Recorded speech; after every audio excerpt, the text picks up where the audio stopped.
तो अभी हम लोग डिस्कस करेंगे क्वेश्चन नंबर 6 पे। अभी जो है हमारा जो क्वेश्चन नंबर आया वो आया क्वेश्चन नंबर 6। तो हमने जो है 5 तक कर दिया था, अभी स्टार्ट करेंगे question number 6 according to question number 6। तो क्वेश्चन नंबर 6 में है कि 40,000 litre of oil of density 0.9 gram cc is pumped from an oil tanker shipped into a storage tank at 10 meter higher level than the ship in half an hour. Okay. What should be the power of pump? तो pump की power क्या होगी अगर जो है 40,000 litre जो है oil जिसकी डेंसिटी 0.9 ग्राम सीसी है, तो इस pump from a 10 metre higher level. ठीक है ना। तो जैसे उसने गिवन दिया है वैसे वैसे देख लेते हैं। मास कितना इसने दे रखा है, अगर हम लोग ये देखें तो पहले तो उसने जो है मास दिया है 40,000 लीटर 40,000 लीटर। तो जरा सा इसको हम लोग जो है बदल देते हैं किसमें। अच्छा, इतना लीटर, तो ये मास नहीं, ये क्या हो गया वॉल्यूम। तो इतना वॉल्यूम है, तो इसको हम लोग जो है किसमें कन्वर्ट करते हैं, थोड़ा गिवन उसके हिसाब से ये कितना हो जाएगा 40,000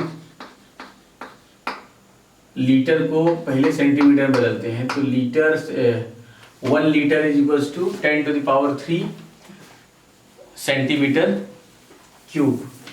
तो ये हो जाएगा 10 to the power 3 centimetre cube. अब जरा इसको मीटर क्यूब में चेंज करते हैं, तो 4 into 10 to the power 7 into 10 raise to कितना -6 क्या हो जाएगा मीटर क्यूब। तो ये बन गया, ये 1 बचा, ये 40 मीटर क्यूब आ गया वाला। और उसने हमें डेंसिटी दे रखी है, डेंसिटी इज इक्वल टू 0.9 ग्राम पर वो पर ग्राम सीसी, ग्राम पर सेंटीमीटर क्यूब ऐसा है। तो 0.9 ग्राम को इसमें बदल दिया जाए किलोग्राम में, तो 10 to the power 9 kilogram upon CC को सेंटीमीटर क्यूब में 10 to the power -6 metre cube. ये गया ऊपर, तो बन गया 0.9 into 10 to the power 3 kilogram per metre cube. ये लीजिए डेंसिटी ऑफ ऑयल आ गया। तो डेंसिटी आ गई, वॉल्यूम आ गया। अभी हम लोग क्या निकाल सकते हैं, इसका मास निकाल सकते हैं। ठीक है। तो मास ऑफ ऑयल, तो therefore mass is equals to mass of oil is equal density into volume. तो डेंसिटी कितनी है 0.9 into 10 to the power 3 into 40। अभी इसे मल्टीप्लाई किया जाए तो यह आ जाएगा 36 इंटू 10⁻³ कितना किलोग्राम। ये वो मास है जिसको उस पंप ने 10 मीटर हाइट पर, कितनी हाइट पर ले गया, h is equals to 10 metre height पर लेकर गया। तो पावर बताना है हमें, और उसमें जो टाइम लगा, उसमें जो ड्यूरेशन टाइम लगा वो ½ एन आवर लगा। ठीक है, half an hour. Therefore power is equals to W/T, average power is equal to, ये क्या है W is equals to mgh work done by gravity. तो ये पोटेंशियल एनर्जी कितनी यूज हुई, पॉजिटिव लेना mgh, क्योंकि पावर क्या होता है स्केलर। तो अपॉन T, m की वैल्यू कितनी 36 इंटू 10⁻³ इंटू g की वैल्यू 10 इंटू कितना 10 अपॉन 1/2। ठीक है। तो अभी हमने लिया, तो इसका आंसर नंबर 6। अभी देखा जाए तो ये कितना, हम लोग जो है इसको पावर की बात करें तो कितना होना चाहिए ये। अच्छा, ये तो किसमें है आर्स में डायरेक्ट, इसको हम लोग किसमें बदल देते हैं, सेकंड में बदल लेते हैं। तो 1/2 इंटू 60 इंटू कितना 60, तो ये कितना हो जाएगा 30, और ये यहाँ इसकी जगह पे क्या रखा जाएगा 18, और ये 00। तो ये 2 0 इन 2 0 से कट गया, 18 2 into therefore power is equals to 2 into 10 to the power 3 kilo watt, ये वाट किलो वैट्स और power is equals to 2 kilo watt. ये आंसर है। तो ये आ गया आपका answer 2 kilo watt is your right answer. Next question, ठीक है, हो गया नंबर 7।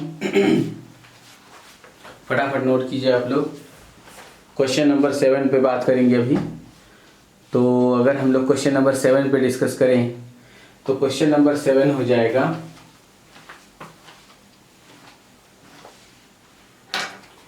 क्वेश्चन नंबर 7 में कहता है कि 10 आइडेंटिकल मासेस है और सभी के सभी स्ट्रिंग से कनेक्टेड है।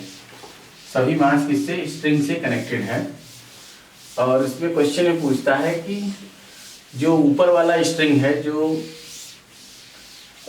सेविंग से जो है, जो ऊपर वाली फिक्स पॉइंट से फिक्स है, वो फर्स्ट स्ट्रिंग मानी जाएगी। तो ऊपर से काउंट करते हुए 6th स्ट्रिंग में आप क्या बताओ? टेंशन बताओ। बहुत ही आसान सवाल है। और उसमें भी उसने कंडीशन लगा दी कि जो ये है, ये मान लीजिए अगर ये फर्स्ट है, ये सेकेंड, ये थर्ड, फोर्थ, फिफ्थ, 6, 7, ठीक है, 7 हो गया। 7 के बाद 8, 9 और 1 2 3 4 5 6 7 8 9 और यहाँ लास्ट ये 10। सबका मास m है, ठीक है। और ये चीज यहाँ पे फिक्स है, ये मास है।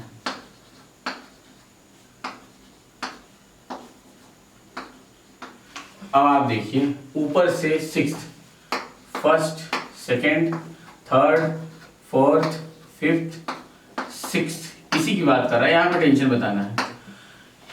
उसने कंडीशन दी है कि ये जो पूरा सिस्टम है, ये सिस्टम भी g/2 एक्सेलरेशन से अपवर्ड, ऊपर की तरफ एक्सेलरेट हो रही है। a = g/2 एक्सेलरेशन से। अब अगर हम लोग इसका इक्विवेलेंट डायग्राम देखें तो बहुत ही आसान इसका इक्विवेलेंट डायग्राम बनेगा।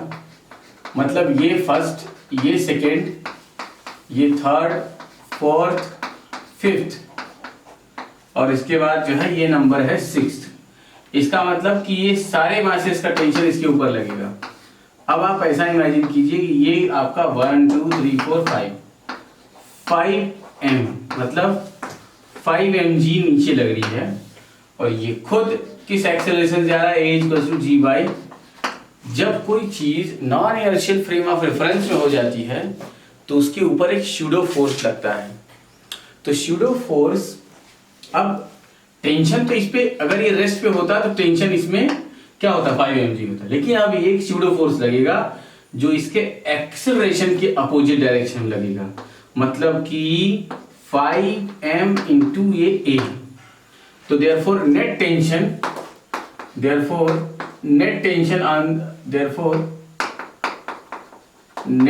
Tension on the 6th string या in the 6th string is, तो ये हो जाएगा 5 mg तो रहेगा प्लस 5m × a। ये हो गया 5 mg प्लस 5m × g/2।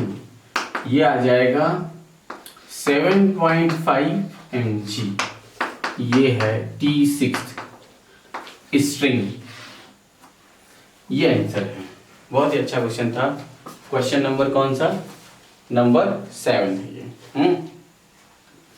ये क्वेश्चन नंबर क्या है? 7 है। आप क्वेश्चन नंबर 7 नोट करें। बहुत ही अच्छा। ये इस तरह का एक सिस्टम है और उसके ऊपर जो है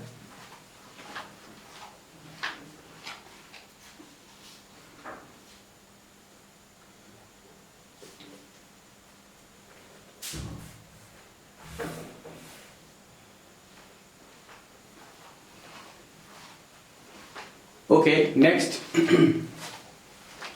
क्वेश्चन नंबर 8 पे डिस्कस करते हैं। क्वेश्चन 8 क्या कहता है? According to question 8,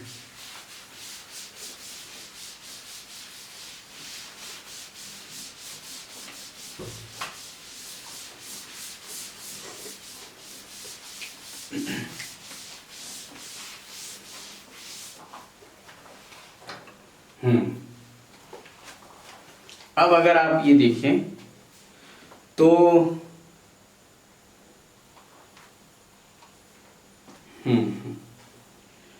question number जो है 8 की बात करें तो कह रहा है कि 2 गैलेक्सीज ऑफ मासेस, कितना, ये नंबर 8 है। कह रहा है कि 2 गैलेक्सी हैं जिनका मास कितना है, 9 बिलियन सोलर मास, ठीक, और दूसरे वाले का मास बता रहा है कितना, 4 बिलियन। 9 हो गया, ये 4 हो गया, और उनके जो सेंटर से सेंटर के बीच की डिस्टेंस है उसको बता रहा है 5 मिलियन लाइट ईयर। ये लीजिए 5 मिलियन लाइट ईयर है, ये यहाँ से यहाँ तक कितना है, ये 5 मिलियन लाइट ईयर है। और कहता है कि if the sun has to cross the line joining them without being attracted by either of them, through what point it should pass। तो किस पॉइंट से ये पास किया, इमेजिन करते हैं किसी एक पॉइंट P से ये जो है ऐसा पास करके गया जिसका डिस्टेंस वहां से कितना था, R था, तो ये कितना हो जाएगा 5 माइनस R, ठीक है। ये आपकी बुक के ही सारे क्वेश्चन हैं।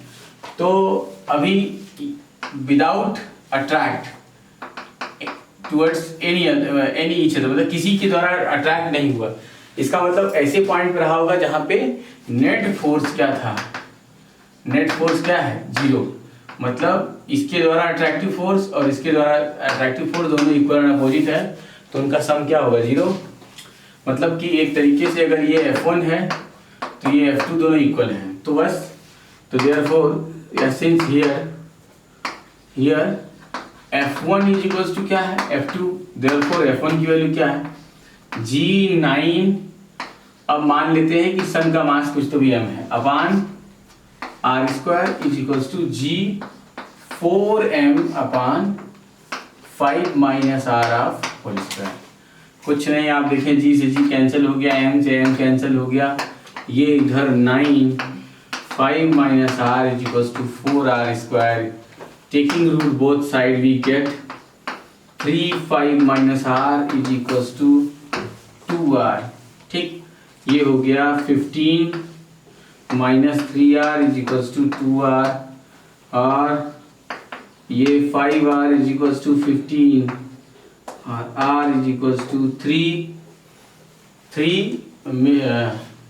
Million light year. कितना हो जाएगा, जिस टर्म में आंसर क्वेश्चन है 5 मिलियन लाइट ईयर, तो ये यहाँ से 3 million light year from the 9 billion solar मास, ठीक है, फ्रॉम द 9 बिलियन सोलर मास। ये कितना आया, 3 million light year from the 9 billion solar मास, ठीक। ये आपका आंसर हो गया, ठीक है। आप यूनिट क्वेश्चन के अकॉर्डिंग लगा लीजिए। 3 million light year, answer is 3 million light year. Answer आया 3 million light years from 9 billion solar मास, ठीक है। ये आपका आंसर है। नेक्स्ट क्वेश्चन, ये आपका क्वेश्चन नंबर 8 था। अभी हम लोग डिस्कस करेंगे क्वेश्चन नंबर 9 पर। तो question number 9, according to question number 9, ठीक है, फटाफट आप नोट करें, क्वेश्चन नंबर 9 पर डिस्कस करते हैं। तो क्वेश्चन नंबर 9 क्या कहता है, देखिए जरा क्वेश्चन नंबर 9 पर। 9 कह रहा है कि while decreasing linearly from 5 Newton to 3 Newton, a force displaces an object from 3 meter to 5 meter. Calculate the work done by the force during this displacement. बहुत ही अच्छा क्वेश्चन है रियली।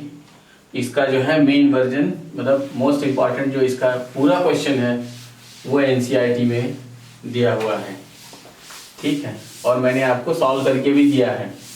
जब मैंने वर्क पावर एनर्जी को पढ़ाया है उसी समय मैंने आपको एक out of state board question बताया है स्टैंडर्ड, उसका इसका फुल जो पार्ट है वो वहाँ पर है और ये उसका आधा पार्ट है। मतलब मेन क्वेश्चन वो है और उससे बहुत सारे क्वेश्चन बनाए जा सकते हैं, जैसे कि ये। तो देखिए जो है नेक्स्ट क्वेश्चन क्या कह रहा है कि क्वेश्चन में कह रहा है वाइल डिक्रीजिंग लिनियरली फ्रॉम। अब एक हम लोग ग्राफ बनाते हैं फोर्स किसमें, न्यूटन में, और वर्सेस डिस्प्लेसमेंट ग्राफ। और ये है क्वेश्चन नंबर है अपना 9, क्वेश्चन नंबर 9। तो ये है फोर्स वर्सेस क्या है, डिस्प्लेसमेंट। ये न्यूटन में हो गया और ये किस में हो गया, मीटर में। अच्छा, अब ये ओरिजिन हो गया। यहाँ पे क्वेश्चन में जैसे कहता है कि while decreasing linearly from 5 newton to 3 newton, तो ऐसा करके 1 2 3 4 5, ये 5 न्यूटन है, 4 है, 3 है, 2 है, ये 1 है और यहाँ 0 है। तो 5 न्यूटन से ये फोर्स मतलब कि कैसे, कुछ तो भी डिस्प्लेस कहाँ से कहाँ तक होता है, 3 newton force displaces an object from 3 metre to 5। तो 1 2 3 4 5, तो ये कहाँ से डिस्प्लेस कराता है उसको, 3 मीटर से।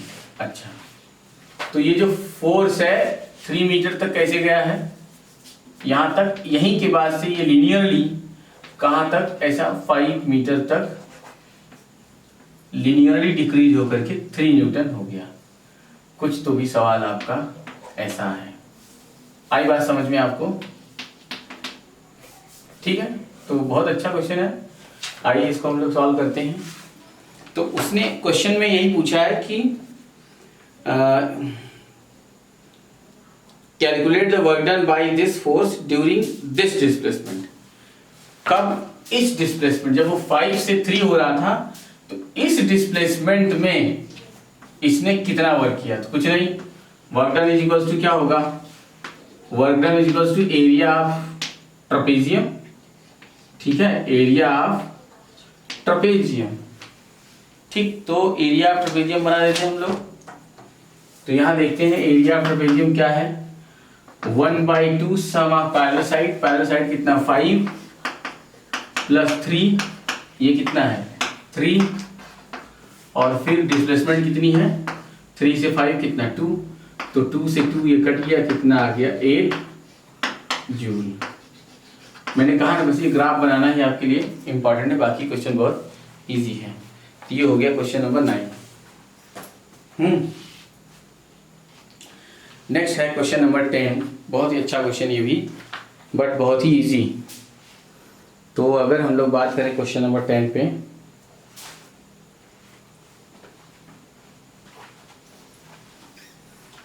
क्वेश्चन नंबर 10, आइए बात करते हैं क्वेश्चन नंबर 10 पे।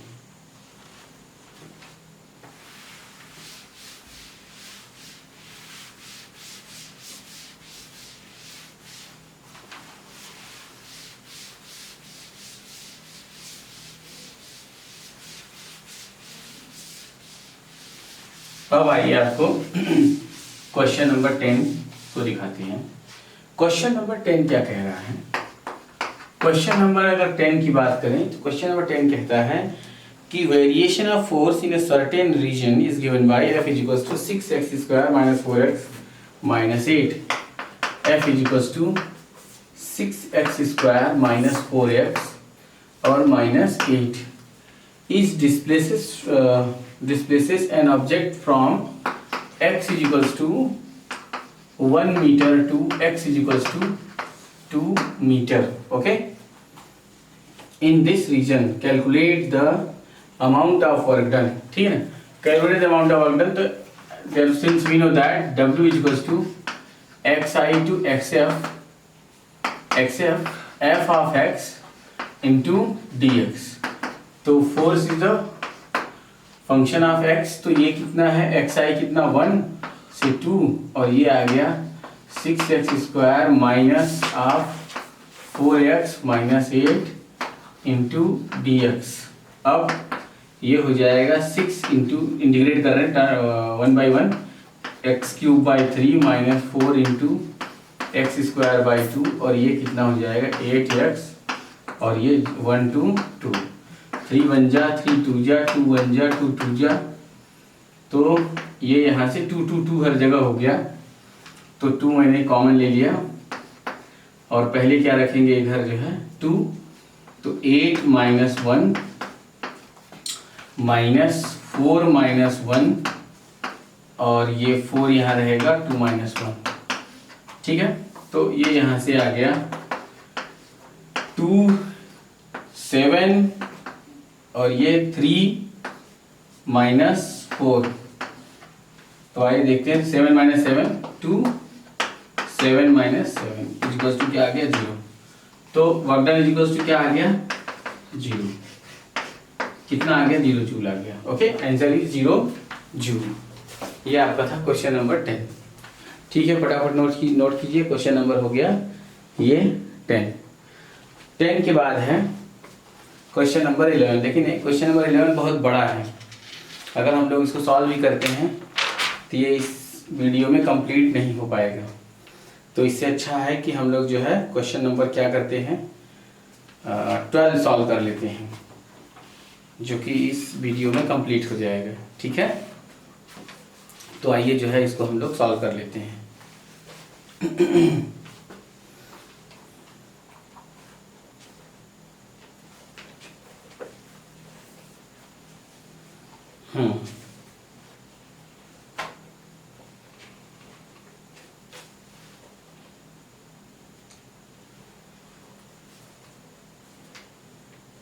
हो गया। नेक्स्ट है क्वेश्चन नंबर 12, और क्वेश्चन नंबर 11 नेक्स्ट वीडियो में करेंगे ताकि वो पूरा हो सके। क्वेश्चन नंबर है 12,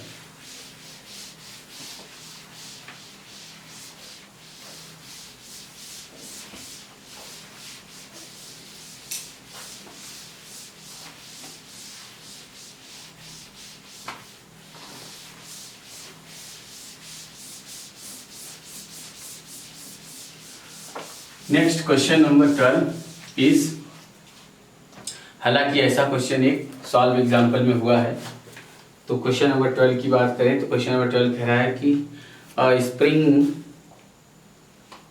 ball of mass 0.5 kilogram is dropped from some height. Okay, question number 12 mass कितना दे रहा है 0.5 kilogram dropped from some height on falling freely from a for 10 second, 10 second तक गिरने के बाद it explodes into 2 fragments, मतलब कि कुछ ऐसा गिरा और यहाँ पर एक्सप्लोड्स हुआ 2 फ्रेगमेंट में। ओके, अब यहाँ पे कहता है कि of mass ratio m1 upon m2 equals to 1/2, या m1 is to m2 equals to 1:2, तो m1 upon m2 equals to, तो ये यहाँ से क्या हो जाएगा m2 इक्वल्स टू 2m1। कहने का मतलब कि अगर ये वाला m1 है और ये वाली m2 है, तो अगर मैं m1 प्लस m2 करूँ तो उसका मास क्या आना चाहिए, m के इक्वल आना चाहिए। तो बहुत बढ़िया, तो m2 equals to 2m1, since m1 plus m2 equals to 2m1 ratio के हिसाब से इक्वल्स टू m, तो ये कितना आ गया 3m1 इज इक्वल्स टू, तो m1 is equals to m/3 and m2 is equals to कितना आ गया 2m/3, ठीक है। ये ऐसा है। आगे क्या कहता है कि the lighter fragment continue to travel downward with a speed of 60 metre पर second, calculate the kinetic energy supplied during explosion.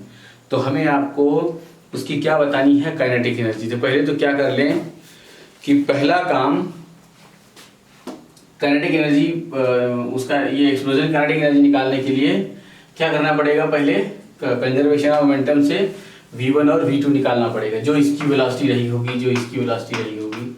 ठीक है, अगर v1 और v2 निकल जाता है तो ये यहाँ पर v, तो यहाँ पर जो ये v है किसी भी जो भी हाइट से गिराया गया, तो v equals to u plus at, तो यहाँ तो u 0 है, तो v इक्वल्स टू 0 प्लस मतलब माइनस ऑफ 10 इंटू t की वैल्यू कितनी 10 सेकेंड, तो कितना आया -100 मीटर पर सेकेंड। माइनस साइन ये बताता है कि ये कैसे चला है, बोलो, डाउनवर्ड, नीचे की तरफ गिर रहा है। तो mod of v equals to कितना होगा 100 मीटर पर सेकेंड। ये इस मास m का, m मास 10 सेकेंड के बाद उसमें जो वेलोसिटी थी वो 100 मीटर पर सेकेंड की थी। अब जो एक्सप्लोजन में एनर्जी लगी वो एनर्जी हमें निकालनी है। तो बहुत ही आसान है। Now applying conservation of momentum, now applying conservation of momentum, तो capital M into V equals to m1 v1 plus m2 v2। बहुत ही बढ़िया। तो ये क्या हो जाएगा, कैपिटल M की वैल्यू कितनी 0.5 into 100 is equals to m1 की वैल्यू कितनी है m/3। ठीक है, m1 की वैल्यू कितनी आ गई m/3, m/3 है ना। m1 की वैल्यू m/3 इंटू v1 कितना दिए रखा है उसने 60, और m2 की वैल्यू कितनी है ट्वाइस m/3, और ये v2 हमें फाइंड आउट करना है। ठीक है, तो जरा सा अगर हम लोग यहाँ पर m की वैल्यू रख दें 0.5 मतलब 1/2, तो ये हो जाएगा 1/3 क्या किलोग्राम, और यहाँ अगर रख दें तो ये आ जाएगा 1/6 किलोग्राम। तो अगर हम लोग ये यहाँ पे ऐसा रखना चाहें तो ये हो जाएगा 1/6 किलोग्राम, और यहाँ हो जाएगा 1/3 किलोग्राम। इसने इसको कैंसिल किया, आया 10, तो ये हो गया 1/3 of v2 is equals to कितना 50 माइनस 10 इज इक्वल्स टू 40, और v2 is equals to 120 metre पर सेकेंड। ठीक है, ऐसा हो गया। अगर हमने v1 निकाल लिया, v1 गिवन है, v2 निकाल दिया, और बाकी सारी चीजें हो गई। अब काइनेटिक एनर्जी ऑफ एक्सप्लोजन निकालनी है।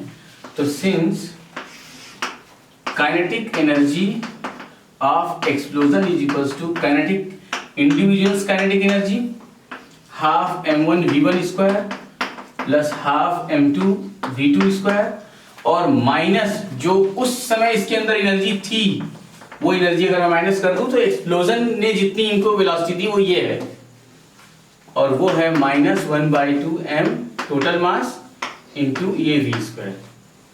तो आइए जो है फटाफट करते हैं, 1/2 इंटू m1 की वैल्यू फिर से वही कितना आ गया 1/6, v1 की वैल्यू कितनी है 60, 3600, और ये हो गई प्लस 1/2 m2 की वैल्यू कितनी है m2 equals to 1/3 into v2 की वैल्यू कितनी आई 14400 माइनस 1/2 0.5 इंटू 100⁴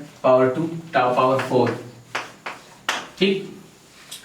अब इसे जब हम लोग सॉल्व करेंगे, आफ्टर सॉल्विंग वी गेट, अब आप देख लो, इसके बाद इसको हम लोग क्या करेंगे सॉल्व करेंगे। ठीक है, जब हम लोग इसको सॉल्व करेंगे तो ये आएगा कितना आएगा, ये 50 और ये आ जाएगा 2500, मतलब आ जाएगा 2700, ये दोनों को सम करने पर minus 2500 is equals to 200 joule.